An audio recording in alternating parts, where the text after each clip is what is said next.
Yo, what's happening, party people? Good morning. It's the Flying Pig here on Flying Pig United with another little stream for you guys and gals out there. It is a morning transfer update, just with the late night evening news and also the early morning transfer news. We're going to be getting into it raw this morning and covering all the latest transfer news and goings on at Manchester United. How are we all this morning? Thanks for joining us. We've got a few legends in here at the start of the show. Thanks for joining us for the live stream, guys. Shout out to Matthew Smith, Gav Dog, Disco Dave, Carlos Solis, Wonky Donkey, G-Wolf United, Hotels on Planet Earth as well as in here. Johnny M, Diang Sham, how you doing there? Tim Clurden, Kevin Kilban, Dope Chef Cookies, Disco Dave, Matty Pickett, Marky Harris, G-Wolf United, Life is a Game, Sonny Igbins, Matthew Smith, everybody, thanks for getting in for the morning show. Yeah, not a very normal time for this channel to be live, but we are live this morning to discuss the latest news. So do us a favor at the start of this show and smash that like button on it. Give it a big thumbs up. Share it around as well. That helps the channel out too. It's we pinned the tweet at the top of the live chat, so go and give it a retweet. We'll shout everybody out later on in the show who does that. We're winning the title, says Tim Clellan. Come on, mate. Well, let's get into it. So we'll just react a little bit first to the game last night and just the current state of affairs at Manchester United before we get into the transfer news, I suppose. And another win for Manchester United last night, 3-0 against Charlton. Ten Hag is definitely doing well, isn't he? Just the start that he's had is incredible. In fact, he has now become the fastest manager to get to 20 wins at Manchester United, as Manchester United manager, as a new manager at United, which is an incredible achievement, isn't it, really? Let's get a hashtag 10 and a HAG in the chat to just applaud this guy, because he has done really well up against a lot of the odds as well, especially after a really bad start, losing the first 2 games and having the Glazer shithousery going on at the football club in behind the scenes, and also the mess that he had to clear up before with the previous regime. Hey, it's Mark Harris. Thank you so much for a $2 super chat from Down Under, you legend. How are you doing today? Thanks very much for that, boss. He says, cheeky dono, Pringle jumper, male model, Roger Moore. Just need a halo to appear above my head, mate, right now. Thank you so much, pal. Appreciate it. Yeah, dug this old puppy out, mate. It's not Pringle, but, you know, might give off those vibes. I am 35 now, you know what I mean? I'm only a couple of years from shopping in the old Pringle department, you know? Thank you so much, mate, for getting in here with your super chat. Let's get a love heart in there for Mark Harris. I appreciate the donation, my lad. So, yes, the start that Ten Hag has been undoubtedly brilliant. Another good performance by United last night. What I like about the display last night is that it's only Charlton, but it's a comfortable display.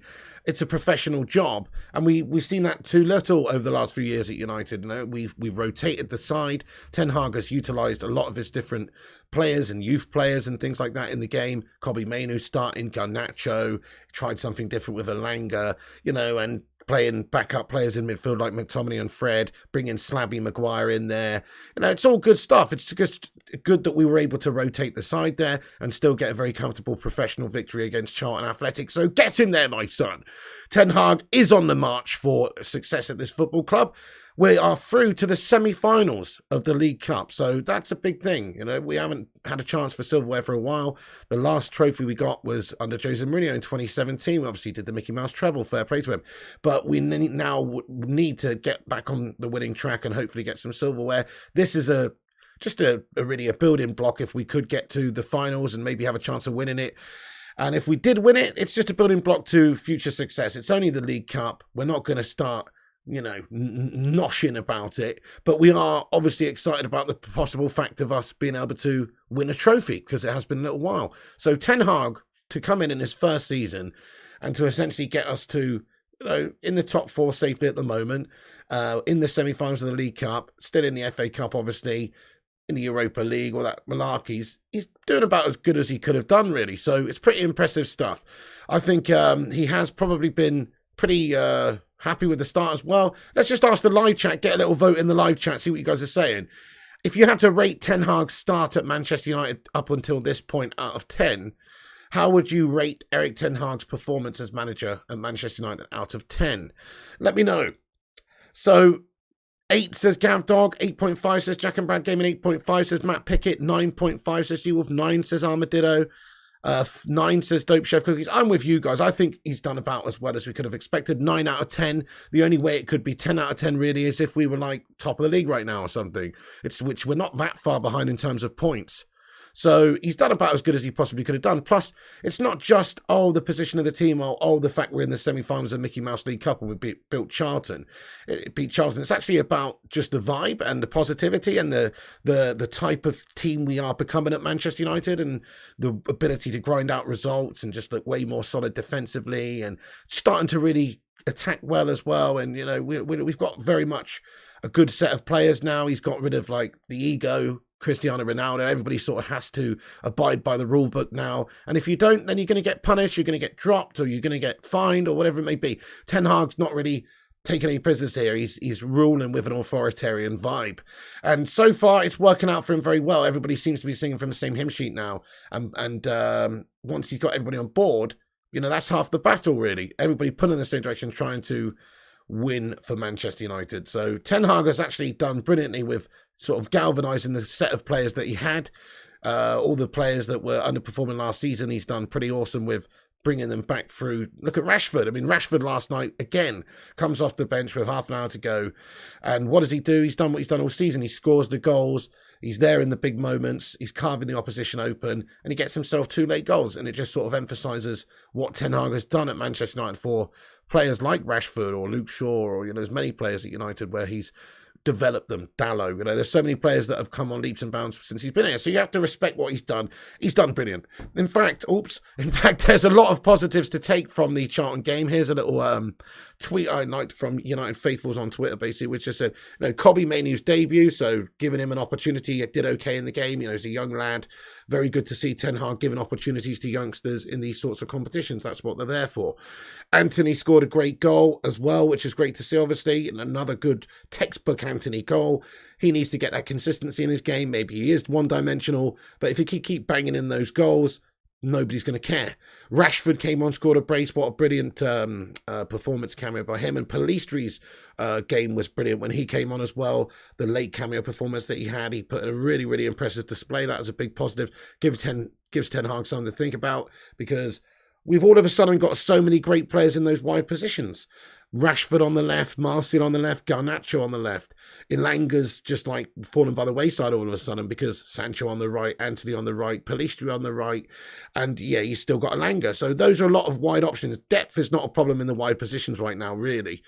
Abdullah Irwan, how you doing? Good morning, mate. He comments, I can't wait versus Man City, please win. I know it's coming in a few days' time, mate. We'll find out what we're really all about then.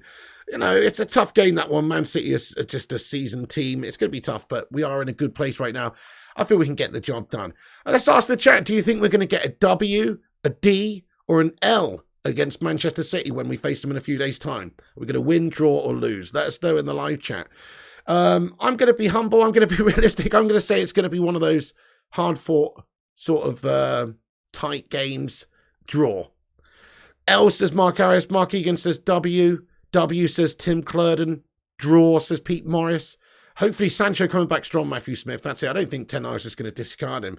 You can see with what Ten Hag's management style is, he's trying to give people chances to bring them back. He's looking at the long term.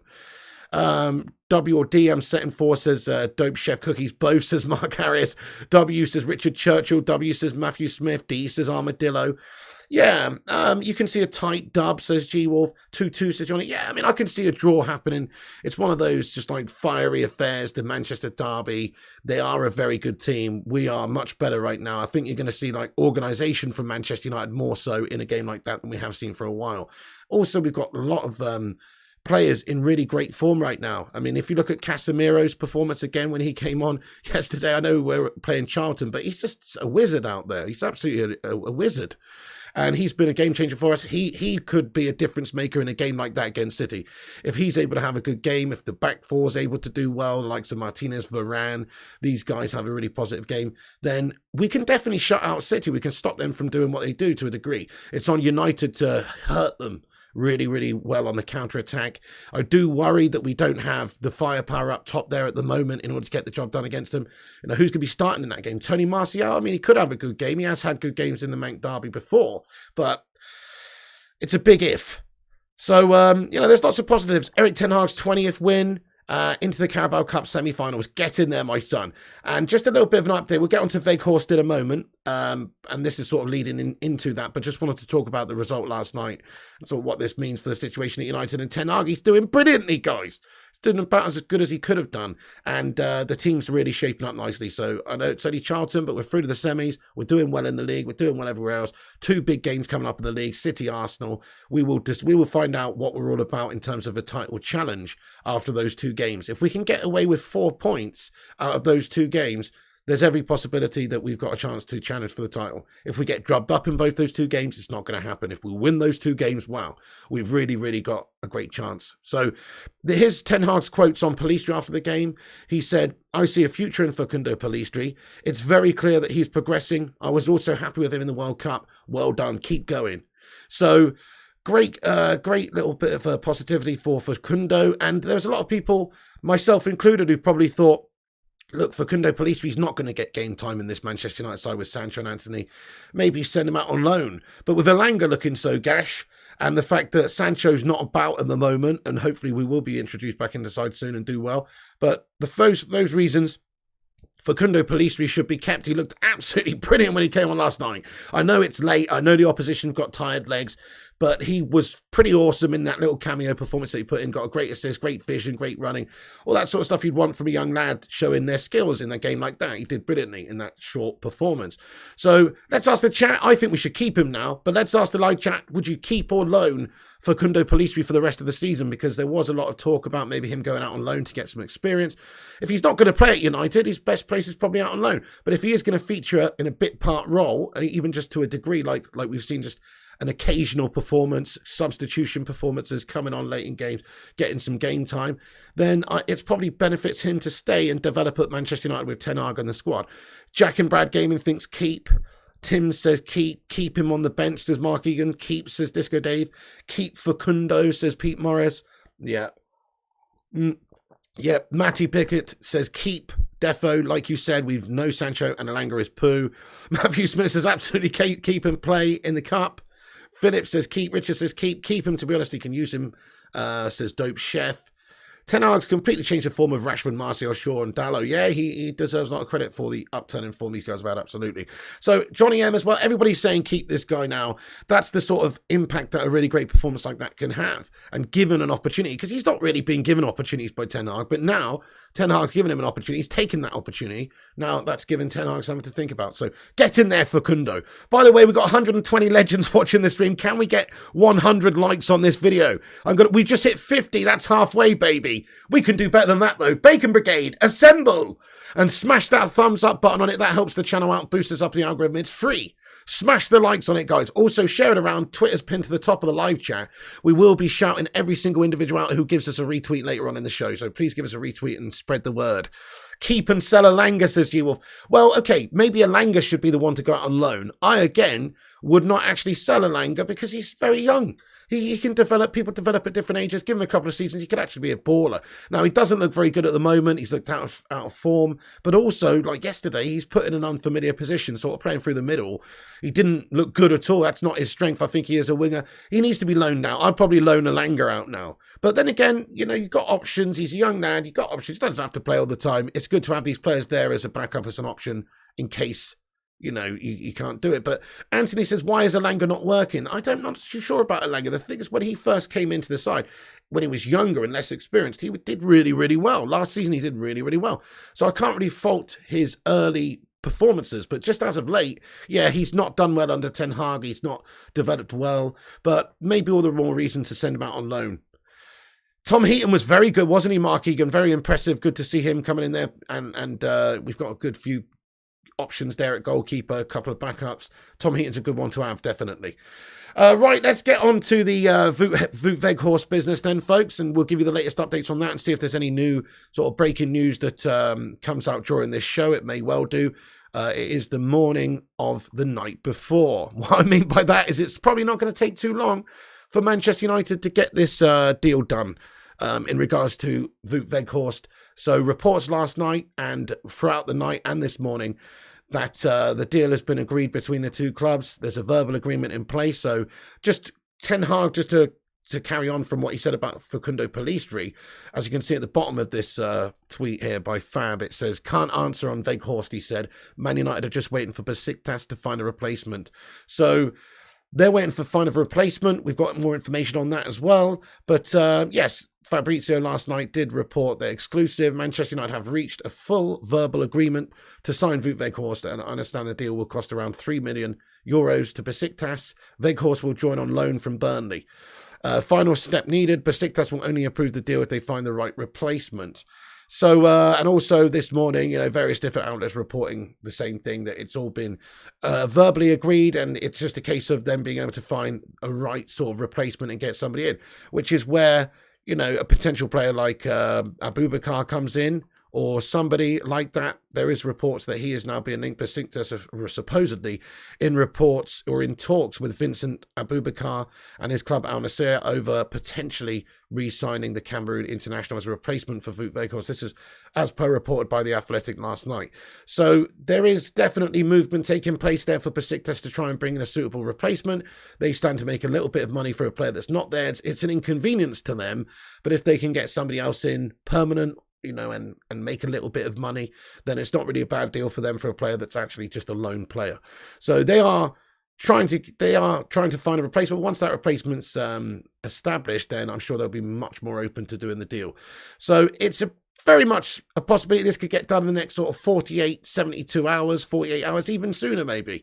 So it's very likely it's going to happen, guys. Wout Weghorst to Manchester United. How do you rate the signing? How do you rate the signing out of 10?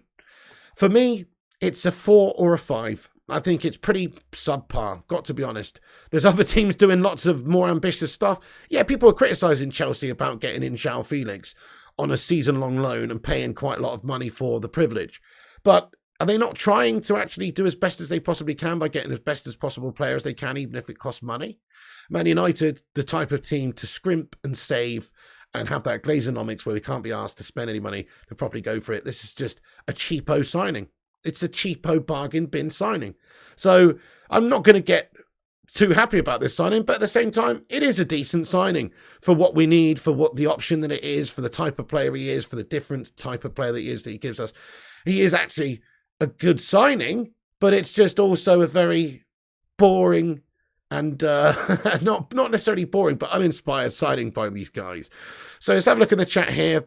4.2 says Tim, 2.3 says Mark Harris, 5 says Jack and Brad, 4 says RJ. Yeah, so people not really feeling the signing that much.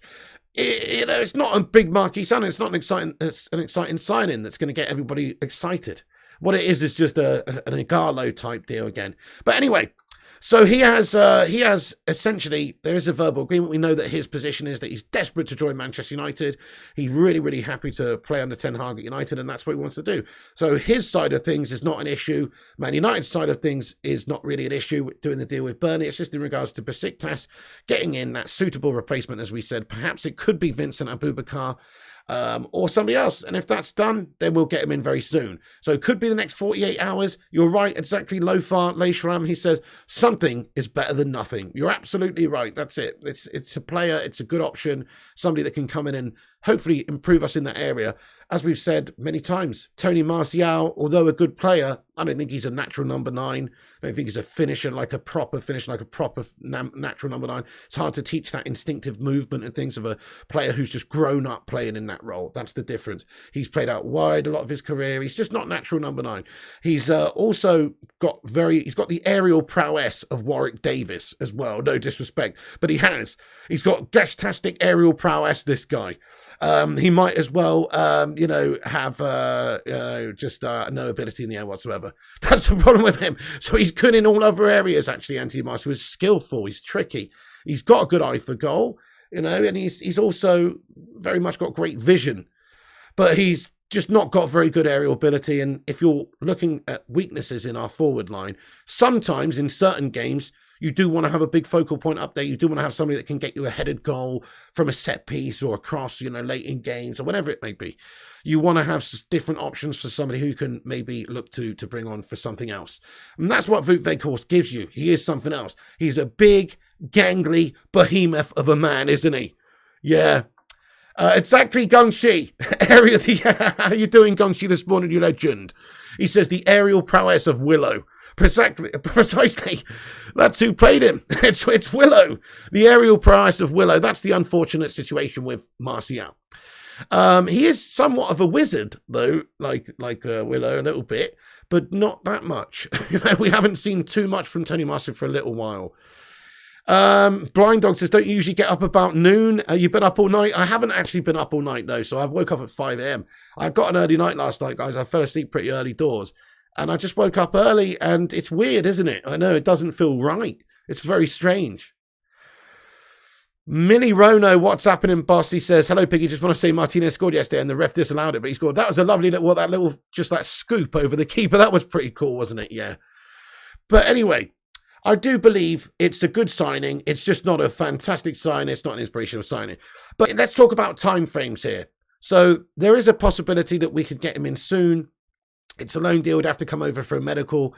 So what day is it today, guys? It's Wednesday. So it's Wednesday today. I think he will be signed on Friday. I think he'll be signed on Friday, maybe Saturday. I don't think he'll be in line to play against Manchester City. There are some reports here. Let's take a look at this. That Man United would need to register Wout Weghorst by midday on Friday if they want to involve him in Saturday's game against Manchester City. I mean, it's probably too soon anyway. I mean, maybe off the bench as an option late doors if things are going tits up and you need to just have an option and try something different. But I don't think he's going to be featuring against Man City, but you never know. There are reports here from Ty Marshall from the MEN that United would need to register Wout Weghorst by midday on Friday if they want him to be involved in Saturday's game against Man City. Do you think he's going to play in the Man City game, in the derby? Yes or no? I mean, it's very unrealistic that we could get this deal wrapped up so soon like that, especially with Besiktas still having some conditions that they need to get somebody in and they don't want to be left without anybody. So I don't think it's very strong and realistic. But the next game after that, yes, we could have him featuring, but not very realistic that he plays against City. Sonny Bin says no. Philip Chapman says no. Matty Pickett, though, says, oh, please be available and shut the haters up early doors. Well, that really would shut the haters up, wouldn't it? If he was registered in time for the City game and he did something like score a couple of goals and help win us the game. I mean, yes, it would already make him a legend. You're right about that. It would definitely shut a lot of people up. But is that actually going to happen? This guy, I am concerned about this guy. So everybody's waxed and lyrical about what a good signing this is. And don't get me wrong, I think it's a decent signing for the sort of player that he is. And on the back of a good World Cup, and his recent progression over a few years has been good. But we are talking about a guy who was playing for Burnley for 20 games and only got 2 goals. So we are talking about somebody whose only prior Premier League experience is absolutely gash. And Sean Dyche, over at Burnley, he just didn't really, wasn't doing that great at the time. He was too busy focused on eating worms and stuff like that. And, it didn't really work out for the big lad. But it's a shame. But, that's not a very good record to go into the Premier League with. But he is playing for Manchester United now. It's totally different. It's like if we signed Mitrovic. If we signed Mitrovic would only, more than likely anyway, score more goals at Manchester United. He would score more goals because you're going to have more chances created because you're usually a dominant team within the league. Not always, but usually you're a dominant team within the league, Manchester United. So you're going to have more opportunities created for you. So if Mitro was playing for us, he'd score more. And if Weghorst was playing for us, he'd score more. That's the idea anyway. If you're not a shit team that's getting battered every single week, then your strikers should be getting a lot of chances. So I do think that we can almost discount Weghorst's goal-scoring record to a degree in the Premier League because it was playing for Piggin Burnley. Remember. Wheezy says, we have McTominay, we don't need Bellingham. Fucking hell, Wheezy. Did you see McTominay's performance again yesterday? I could have done a better job out there than that twat. In that game against John Athletic, no joke. No joke, mate. Bang average performance by Scott McTominay yet again. McTominay out. I'm sorry. I know people say, oh, he's okay, backup squad player and all that. Let's have a bit more ambition, get somebody better than him in.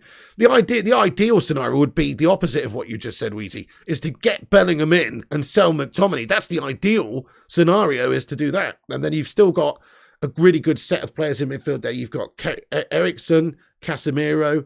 I just called him Kerrickson then. I was about to call him Kerrickson. Maybe that's the new name. But Eriksen and Casemiro, and then also Fred and, say, Bellingham would be nice to have. Piggy down the wing with a B&H in hand. That's right, Jonathan Kemp. Like Stanley Matthews back in the day, mate. Sir Stanley promoting smoking whilst playing football. You know? Okay, so let's just talk about a little bit of news that's just come in as well before we get back onto Weghorst, because Matt Rushmano's just sent me a couple of things. Interesting. We've got to have a look at this. So big reports coming in about a loan deal for Facundo Pellistri, guys. Big deal. Big news coming in. So Jonathan Schrager on Twitter and various different places this morning reporting that there will be a meeting imminently between Facundo Pellistri's representatives and Manchester United's directors to discuss plans.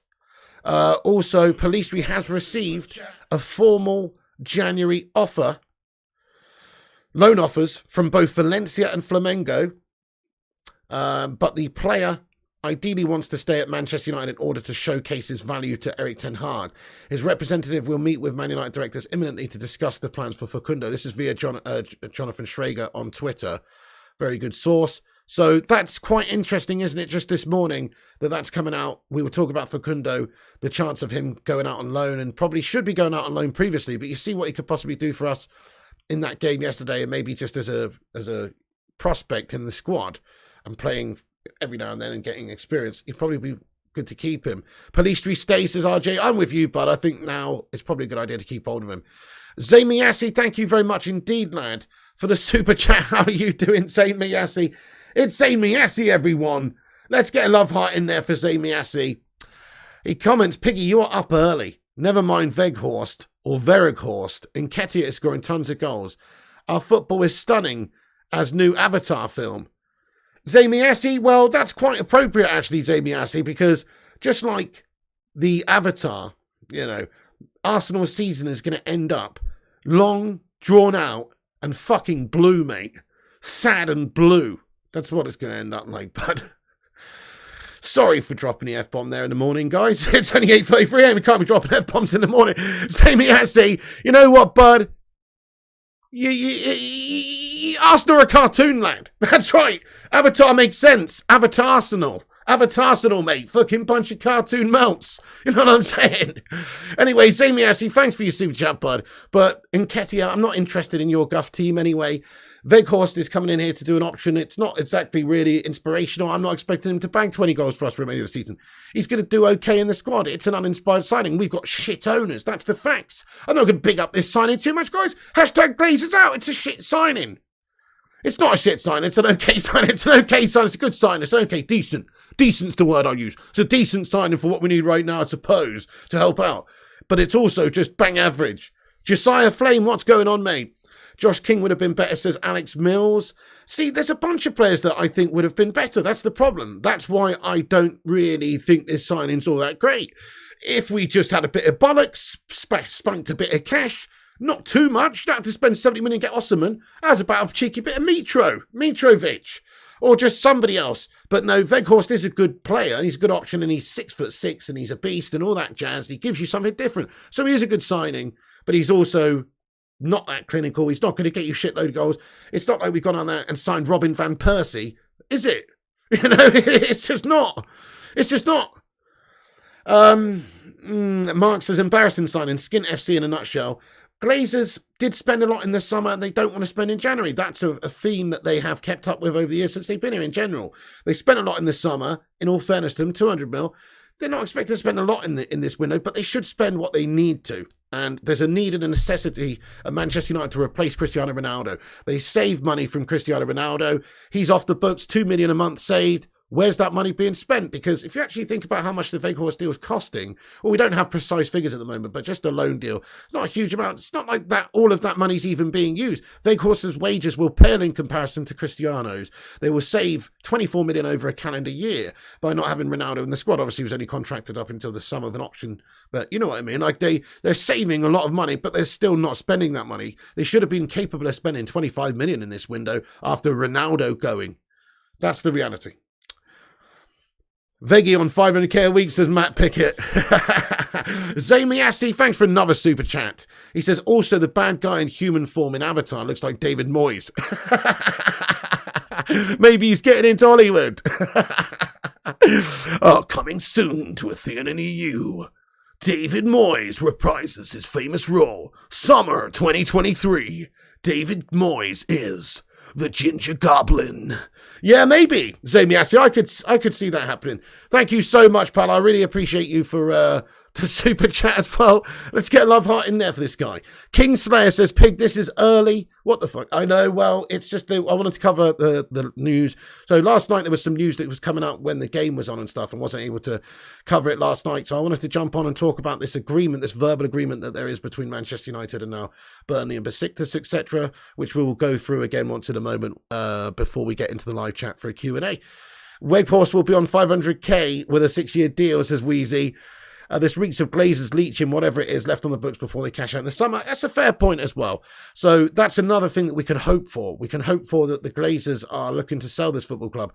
And that's another reason why they haven't really gone and invested too much in this January window, simply because they're looking to get out.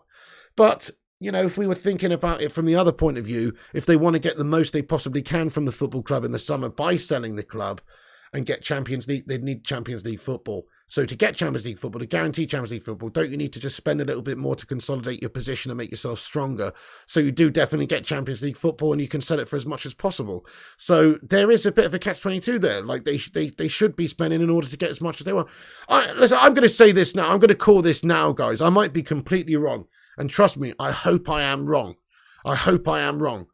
I don't think the Glazers will fully sell this football club. I think you'll see in the course of the next few months or 6 months the possibility of the Glazers selling a large chunk of the club. I don't know, 25% of the club, 29% of the club, so who knows, to outside sources, to outside investors essentially, and they will become a big stakeholder, but not a majority stakeholder. The majority shareholder and the control will still remain with the Glazers. I think we'll generate a lot of money by doing that and selling off a large piece of the football club. And we'll be able to invest massively in infrastructure and players and everything. And they will spend a large amount of that money generated on the football club to appease the fan base.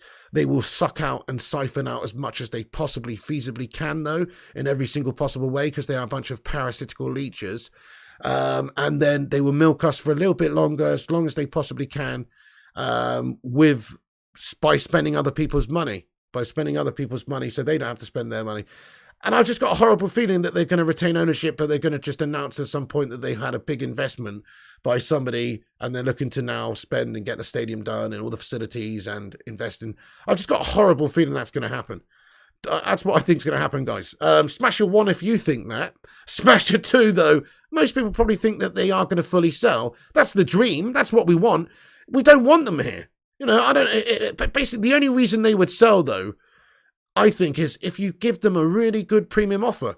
They know what they can generate from this football club every single year and what an asset it is and what an appreciating asset it is as well.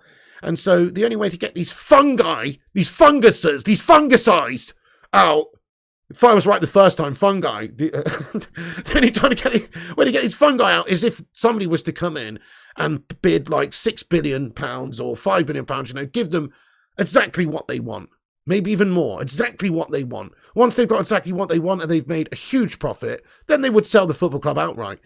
But I don't know about you, but I don't see, you know, at least there's reports going on behind the scenes, but I don't see anybody actually progressing too much at the moment in terms of laying down a £6 billion offer. It doesn't seem to actually be happening. So yes, these things are being worked on. They don't happen overnight. The RAIN group's been put in charge with overseeing things and trying to generate outside investment, but also to maybe oversee a sale of a football club if there's a suitable buyer. But that's a big if. And if there is a suitable buyer, are they prepared to go to what the Glazers want in terms of the amount of money? Don't know. So I've just got a horrible feeling Glazers are going to retain ownership. They might get investment from outside sources in order to generate a lot of cash to get facilities improved and to appease the fan base, while all the time maybe, I don't know, increasing the stock price of Manchester United, selling off parts of their own shares again, but also essentially keeping control. I hope I'm wrong. I really hope I'm wrong, but it wouldn't surprise me at all with sort of their track record and how they have milked this football club dry. Why would they stop when it's been so profitable for them? I have been to bed, Conor McNabb. Yeah, I got up at 5 a.m. today, mate. Viable Solutions says, Piggy, with the billions YouTube is paying you, would you consider buying out the Glazers? I mean, I'd struggle to buy a glazed window, to be honest with you, but, you know, let alone buying another Glazers, to be fair. So, no.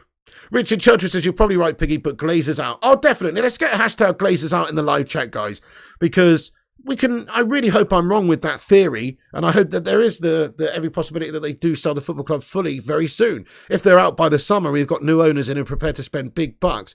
That'd be brilliant.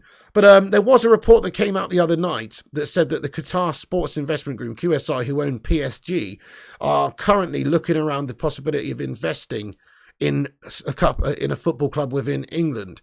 Now, there are rules, I think, in place which mean that you cannot own two different football clubs like that for conflicting reasons, or something in this report I saw that said there may be issues with a full buy of Manchester United. And if it was to be the case that somebody like that was investing, they would be investing in as a minority. That's the only way they would be allowed to invest, if it was something like that. But anyway, obviously, that's just one particular sports group or sports investment group that we're discussing here. There could be much other interested parties. But if that was the case, they're not going to be buying the club outright. They're just going to be investing and buying a piece of it. Zayn Miasi, thank you, bro, for another $8.99 super chat here, bro. He's going raw in there. Let's get a raw emoji in there for Zayn Miasi. And before we read Zayn's super chat, everyone take a second to smash the like button and spread the positive vibes. Hit the thumbs up and it helps us out competing with clickbaiters and corporation melts. Drop a thumbs up on the video. It is free. So let's get 100 likes on this stream. We're very close, actually. Drop a thumbs up, ready for you away. Zayn Miasi, thanks for your super chat, pal. He says, well, Piggy, if that happens, and that's sad for the fan base, there is no way you will catch up with City, Arsenal, Newcastle and Liverpool down the line when they bounce back. Well, Piggy, if that happens, what do you mean if that happens? Well, Piggy, if that happens and that's sad for the fan base, as in regards to the Glazers keeping ownership of the football club, no, I mean, that's it. Even if they did keep ownership of the football club and we're spending other people's money and investing in a lot of areas, still not everyone is pulling in the same direction at this club. There's people with other motives at this football club, which is a concern, which means that the Glazers are going to have a bunch of Glazer yes men and Glazer type people in their hierarchy overseeing things, ultimately making sure that the mighty buck is the most important thing, that the club is profitable for the Glazers. Not that the club is profitable to be profitable to reinvest back into the club. That's something different, no. But to be profitable for the Glazers. And that means that's different to having full investment or full, everybody in the same direction with the club. So it's a big shame. Thank you, Marky Mark, for subscribing, by the way, there, and Gnome de Guerra as well. Thank you guys for hitting that subscribe button. Nice one. If you guys are new like those legends, do us a big favor and hit that subscribe button. You know it makes sense. So Zayn Miasi, don't really know what you're on about, bud. He says there's no way you will catch up with City, Arsenal, Newcastle and Liverpool down the line when they bounce back. I mean, who knows? Who knows? The fact is we've got a good manager in place now. He is actually up against it because of the owners. That's a big problem. The owners mean that Ten Hag is always going to be handicapped, I think, in regards to being able to do true business in the transfer window, like all these other clubs, like Chelsea now, or whoever who is spending loads of cash. We are limited in that sense slightly because of the Glazers. So until they are gone, we actually are shackled, and we probably can't compete to the full degree, but we can compete most of the way anyway, because Ten Hag's a great coach. We've got a good squad. We will spend money in the summertime, even with the shithouse Glazers here, I'm sure, because this club generates a lot of money every single year, and we have to spend just to keep up with the Joneses. So we will spend in the summer regardless. We'll get better again. So even with the shithouse Glazers in charge, we could still be successful over the next couple of years. Even with the shithouse Glazers in charge. Still want them gone, though. But they're a hindrance, but it's not impossible to do it. You could argue that Liverpool's owners were not doing a great job really until Kloppy's come around. And you could argue that it could happen. It could happen, couldn't it? It could happen. Zayn Miasi sent another one. Bloody hell. Zayn Miasi says, we should set up a consortium called the Piggy Zaynmeister Consortium to buy United. That's a good shout, Zayn Miasi. I like your style, bud. You see, only Zayn Miasi would say such a comment. Zayn Miasi isn't a United fan in disguise. I'm sure of it. Look at his picture. It's with Ronaldo. It's not with Thierry Henry. It's with an ex-United player. Why has he got a picture? Why have an Arsenal scummer got a picture on YouTube for the world to see with Cristiano? And now he's talking about buying United. Zayn Miasi, to be fair, if we're 50-50 on it, lad, and you're putting on all the cash, then you got yourself a deal. And I've got half the control. You know what I'm saying? That's okay. We don't want an Arsenal scummer making decisions that Manchester United make. Definitely not. No. I'll have 51%. You have 49, lad. But anyway, yeah, he does, Matty Pickett. He thinks that they're going to win the league. I do not think Arsenal are going to win the league, I must say. I mean, I've said many times it would be the lesser of three evils if Arsenal win the league, if United can't. We'll find out over the next couple of games. If Man United smash City, smash Arsenal, we're going to win the Piggin League. Right. Okay, so guys, I'm going to just have a little rundown of what we've discussed in this video so far. And then we are going to get into a Q&A, see what you legends got to say for yourselves about all the topics we discussed. As always, smash that like, smash that subscribe button if you're new to the channel. We have now hit 69,000 subscribers. Get in there, my son. Come on. 69 dudes. We've done it. I'm buzzing, guys, that we've hit 69,000. It just looks so beautiful, doesn't it? 69,000 of you legends are subscribed to the channel. Thanks to each and every one of you. I really appreciate you all being here and watching these streams and being a part of this community, guys. You're a bunch of legends. Hashtag Bacon Brigade. Get some emoji in the chat for you legends. But yeah, 69,000. Thank you, everyone. I know we did it. We're shortly going to get to 69,6, which is going to be pretty awesome as well. Anyway, let's get into the rundown. So basically, Ten Hag, fastest manager to reach 20 wins in Manchester United's history. The fastest United manager to reach 20 wins. Get in there, my son. Erik Ten Hag doing incredible things. Lots of positives from the game last night. Kobbie Mainoo's debut, Anthony's goal, Rashford's brace, Pellistри's brilliant cameo, Man United win, Erik Ten Hag's 20th win, and into the Carabao Cup semi-finals. Get in there, my son. Ten Hag quoted on Pellistri saying, "I see a future in Facundo Pellistri. It's very clear that he's progressing. I was also happy with him in the World Cup. Well done. Keep going." So Ten Hag just giving praise to Pellistri after a good cameo performance last night. News coming in today, this morning from Jonathan Schrager, though, that says that Pellistri has received formal January loan offers from both Valencia and Flamengo, but the player ideally wants to stay at Manchester United in order to showcase his value to Ten Hag. And apparently there will be a meeting imminently between Facundo Pellistri's representatives and Manchester United directors to discuss all different plans. This is via Jonathan Schrager on Twitter. Hey, Simple Jack Live, what's going on, you legend? Thank you, Conlon McNabb. Let's go, boss.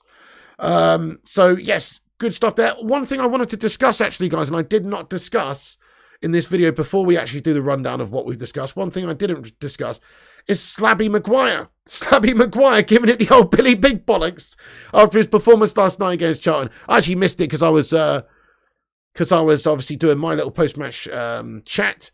But he was interviewed last night after the game, and he said, "It felt good. I played last week or as well against Bournemouth. I was unfortunate in terms of when I came back for the World Cup because I had a bad illness, to be honest, and it knocked me back for 1 or 2 weeks. I feel good now, and I'm back playing. I've played 290 minutes, and we have a lot of centre-halves at this club, a lot of good centre-halves as well, so there's a lot of competition for places, and I'll keep fighting." He said, "This club is about winning trophies. We have got to make sure each competition really seriously."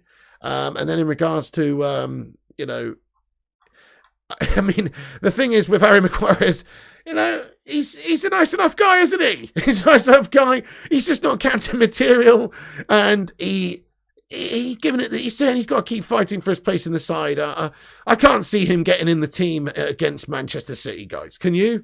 Let's ask the chat. Does Maguire start? Yes or no? I mean, you know, Ten Hag would be absolutely mental. So Maguire, realistically, he's got to play the backup role here, son. You're the backup now, Maguire. Get used to it. Get used to it. You're not going to fight for your place, my son. You're the backup. No chances, Mitesh. Hey, Luan France, it's 3 a.m. there. What are you doing up at 3 a.m., Luan? Yeah, you know it.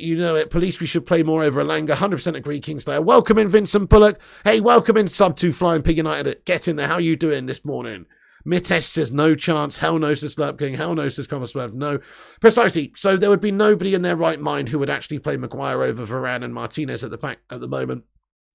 So Maguire's just going to have to go in the summer if he wants to play. Yeah, precisely, Gungshi. It will be Varane and the Butcher. There you go. So Maguire, good backup player to have, though, if he wants to play that role, but an expensive backup player. When you think about the utilisation of the funds within the squad wage structure, you know, the budget and everything, is 180k or 200k a week to Harry Maguire if he's going to be playing backup Phil Jones role? Is that worth it for next season. Probably not. So I think Maguire's gone in the summer regardless.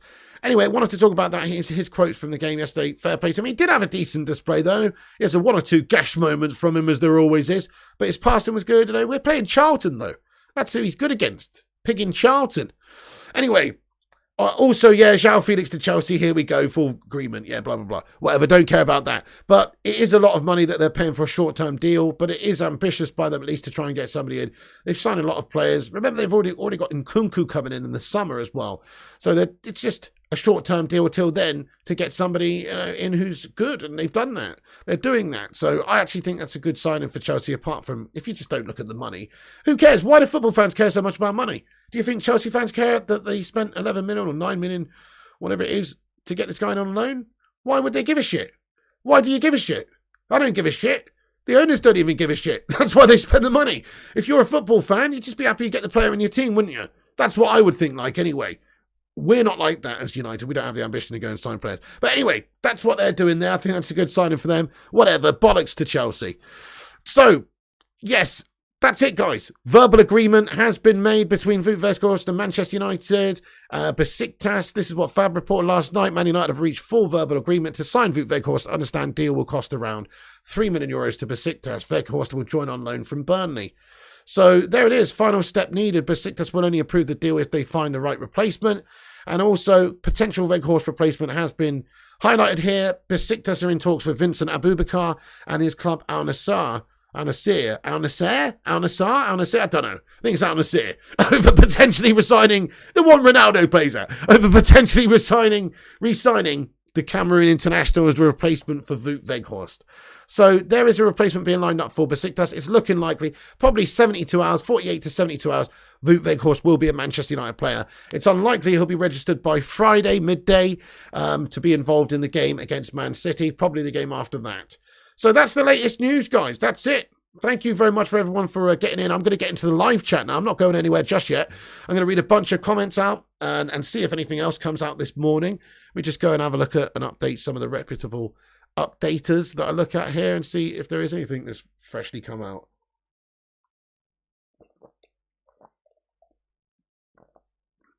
Interesting. AC Milan, Fabrizio Romano just reporting that AC Milan are working talks with Real Madrid in order to discuss the permanent movement of Brahim Diaz, but also they've got very much priorities to get a Giroud a new deal. See, I would have loved Olivier Giroud for 6 months. That would have been great.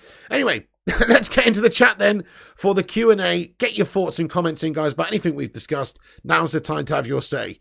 Back to bed, guys. Have a great sleep, Luan France. Thank you so much for watching the stream. Have a good sleep. Yeah, 3 a.m. Crikey. Wout Weghorst, the Dutch Peter Crouch, says Ruthless Sausage. Yeah, Peter Crouch was actually pretty good, though, wasn't he? People slag him off. He did look like a stick insect playing football, maybe. Bit gangly in that, but what a legend. I actually, he's a great player, Peter Crouch. He was underrated, if anything. Honestly. That's my humble opinion on him. Because it wasn't just about a big header man, was it, really? He also had a bit of skill about him. Like, he scored a couple of great overhead kicks and stuff, like crazy, crazy goals. What about that Stoke City volley that he scored, goal of the season? Can't remember who it was against that. Was it Chelsea? Don't know. But whatever, it was a fucking absolute, just one of the best goals you ever see. Brilliant. The guy was underrated. Anyway, so if Weghorst can be like Crouch, we'd do ourselves pretty well, to be fair. If we could get him to be as good as Crouch was, for a good period of time in the Premier League, we'd do all right. Weghorst to score the winner against Arsenal since Kingslayer. The robot dance was legendary as well. He's only coming in to be a squad player anyway, I think. I don't think he's going to be first name on the team sheet starting number 9 every single week. Martial will still be used, and Weghorst will play for certain games and certain times in games, and that kind of utilisation, I think, where we are trying to use what's needed for the opposition. Assassin Gamer says, well, Ronaldo's still better. Ronaldo's career is over, so how is he still better? He's playing now in a Saudi Arabian Farmers League, bud. So it doesn't matter. Ronaldo, it doesn't really matter if he's still better or not, because he's not still better, because he's playing in a shit league where nobody gives a shit about, and his career is literally over now. So we got that ego out of our team. It's sad what happened with Ronaldo at the end there. I would have liked to have kept him if he wanted to have stayed. He didn't want to be here. His ego got the better of him. He couldn't be a slightly smaller part of a bigger thing now. Listen, if you think about this, Cristiano Ronaldo has left Manchester United, one of the most historical, successful clubs in all of world football. He left Manchester United to go and play for Al Nassr in Saudi Arabia. Might have made a shitload of money. Whichever way you look at it, that's career suicide. I know he's 37 and he's already had his career. He's already made his mark on the game. He's a legend of the game. He's the GOAT. He's one of the GOATs. But that is career suicide. His career is now over as far as I'm concerned. There you go. It is over. Big Bear, how you doing, you legend? Welcome aboard the Bacon Express. And No Saj done as well. How you guys doing? Imagine Weghorst on defending set pieces. Now, that's a great comment as well. He's going to give you some defensive abilities as well when it does come to defending set pieces. Great shout. Big Bear. Ronaldo couldn't run and was missing every game from 6 yards. We were a better team before Ronaldo came. Facts. And we're a better team now Ronaldo's gone. Facts. He is a great player. He is a great player. I love Ronaldo, but there's something you miss from having to utilise or having to, just to accommodate Ronaldo. If he plays like Haller did at Ajax, who knows, says Slurp King. Good morning, Lucy McNicholas. How are you doing? Assassin Gamer says the reason why you guys weren't relegated Player of the Year. Interesting take. I think he had a wonderful season last season. He scored 18 goals in the league, 6 in the Champions League. He had a wonderful season. Guess what? There wasn't goals coming from elsewhere. You can blame the team, but the team was smashing in loads of goals the season before. We finished second under Ole Gunnar Solskjaer. The team was playing great. What's the explanation? Having to utilise or, have Ronaldo up top there and play to his strengths. Denies you that pressing from the front, denies you the team emphasis. Players like Bruno, Rashford, falling into the shadows behind Ronaldo because they have to maybe accommodate him. That's the problem. Look at Juventus the couple of seasons before. Ronaldo scored 29 in 31 the season we signed him before Juventus. Where did Juventus finish in the league? Where did Juventus finish in the league? Ronaldo scored 29 in 31 for Juventus that season. Where did Juventus finish in the league? I'll tell you where. I think they finished fucking 5th or something. Or 4th. They had a shit season. And even though he himself did great and his stats were great, the team suffered. So United, I think, are a better team without Ronaldo. Thank you, Don Gungshileone, my son. Raymond Moore says, after Ronaldo left, Rashford became a beast. Precisely, there you go. These players now have that freedom out there to take more of a mantle in the side. And Ronaldo, he's the type of guy where he wants everybody just, like bowing down to him almost. It's like, hang on a sec. I'm here and I'm eating celery and water. Luke, are you having a Fray Bentos pie, mate? That's it. You're a fucking unprofessional melt. I'm done with you. It's kind of like that. Steady on, Ronaldo. There's no need to be this militant, my son. What, before Juventus didn't he score then, says Assassin Gamer? Well, before Juventus he was playing, obviously he was brilliant for Real Madrid and he was doing brilliantly and they're a brilliant team. Look, I'm not going to discredit Ronaldo. I think he's the GOAT. I personally think he's the greatest player of all time. At his peak and for the longevity and the consistency, I'm not bothered Messi's got an extra World Cup. I still think Ronaldo's the GOAT. But his time is done. We accommodate him and that means we were a worse team. We're a better team without Ronaldo. His ego stank. His professionalism stank at the end there. Throwing hissy fits, walking off early, all the rest of it, undermining his teammates and the manager. Doing interviews with Piers Morgan. His attitude stinks. I don't care who you are. He's not bigger than Manchester United. You might have more followers than Manchester United. I don't give a toss about that. Manchester United is a fucking institution in this country of football. Ronaldo's lucky enough to have played for this institution for 7 years. But he is not bigger than this institution. So anyway, he got too big. He got too big for his boots. His ego got too big for his abilities right now. You can maybe be that guy when you're 27-year-old Ronaldo and you are the best player, making things happen on your own individually all the time, winning games single-handedly. You can do that. But you can't do that now when you're 37 and you're actually putting in bang average performances. So the right outcome happened there. Ronaldo left us. Thank you, Ultimate Noob, for subscribing to the channel. Yeah, I agree, Slurp King. He says, we were a better team before and after Ronaldo. Red Devil Yannick, how you getting on, mate? He says, is Wout Weghorst a here we go soon? It is, mate. I mean, it's not 100% guaranteed yet. Anything can happen. But there is a verbal agreement in place, and it's more than likely going to be done. It's pretty much done. It's more than likely going to be done in the next 48 hours, pal. Besiktas want to get a suitable replacement in. Once that's in motion, they will, I'm sure, let him go. CR7 is ego-driven. God let Messi win the World Cup to humble his ass. Maybe, Wheezy. Yeah, maybe so, bud. I mean, I do think that Messi's a bit of a twat as well. But fair enough. Ronaldo, he has got an ego the size of, I don't know, the Empire State Building or something.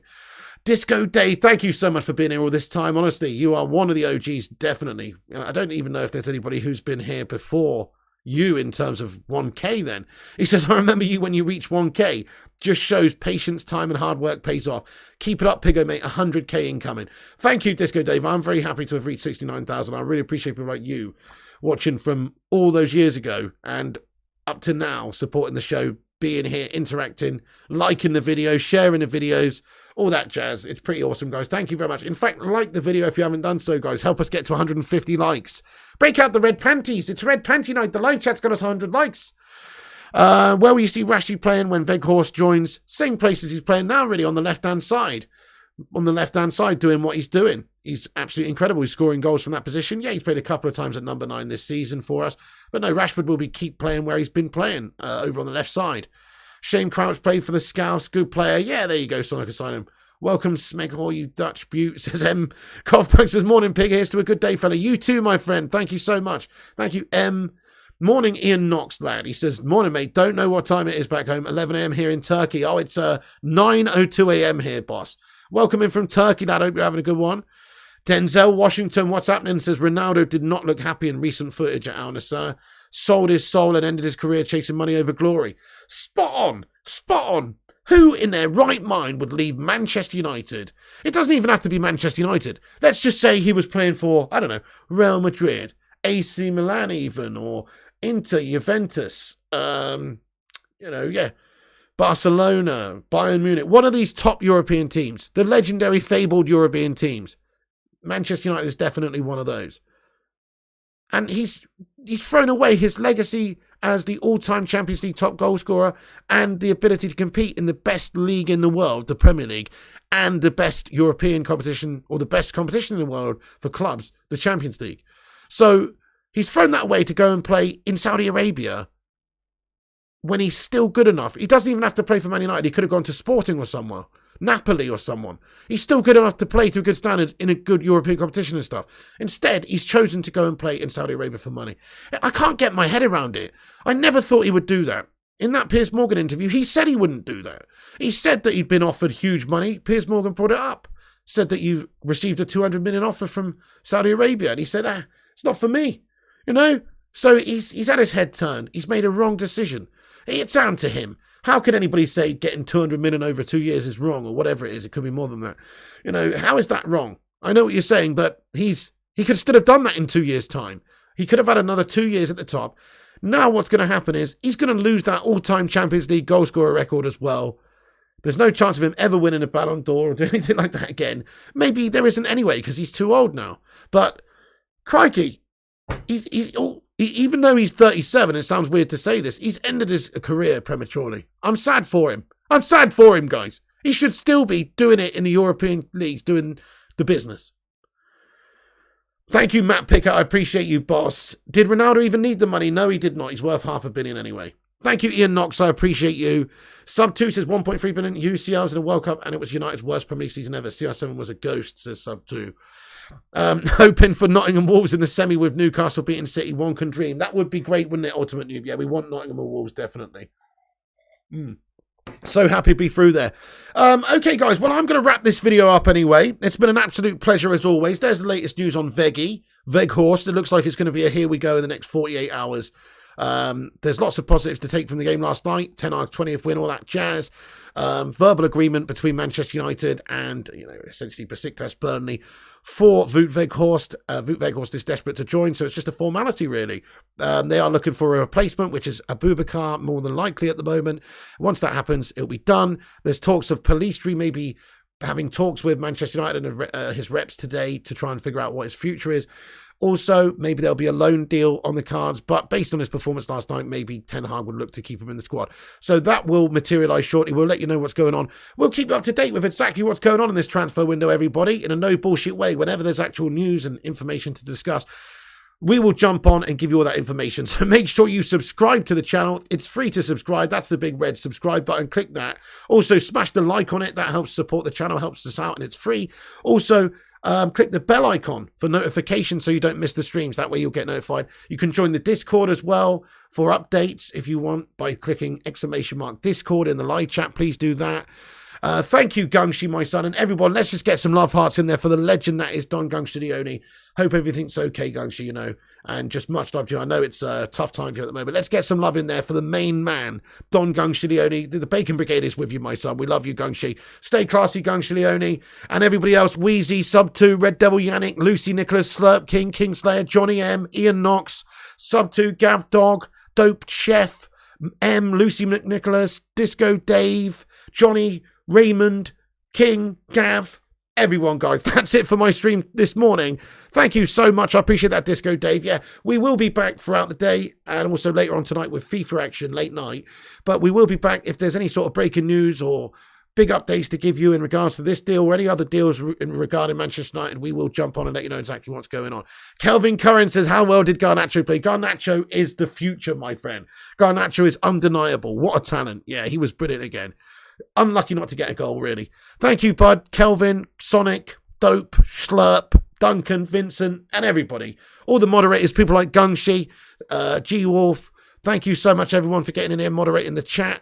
Thank you to Big Bear, you know, all the mods. Thank you to all the members like Compost Smurf, Duncan Belifo, Sonic Asylum, Johnny M, Matty Pickett, Kingslayer, Dope Chef Cookies, Sonic Asylum, all the members, Vincent Bullock, all the members of the channel. Thank you so much for supporting the show. That's it from me, guys. Have a good day. It's the morning. It's only 9:07 a.m. This is bizarre. But have a good day. Come back after this one has finished and comment in the not live comment section. Come back and have your say in regards to what you think we should do next as a club and how well Ten Hag's doing and all the rest of it. Get your thoughts and opinions in after it's finished and I'll keep the debate going there. See you later on. Thank you, G-Wolf. Have a great day, mate. Oh, and Ruthless Sausage, Sonic Asylum and all the legends of the channel. Shout out to the mighty Hamad of the Bacon Brigade. Come on, United. Lacking ambition. Hashtag Glazers out. But it's a player. Let's get hashtag Glazers out in the live chat to end this on. Rain down the green and gold emojis and let's be having you. Thank you for watching, everybody. That's it from me. Enjoy your day and I'll catch you on the next one with the latest updates. Be sure to follow us on Instagram, Facebook, Twitter, TikTok and Twitch at Flying Pig United. The website is flyingpigunited.com. The merch site is flyingpigclothing.com. Go and get yourself a Glazers Out t-shirt. Hashtag Glazers Out. See you later, folks. Enjoy your day. That's it from me. Thanks for watching.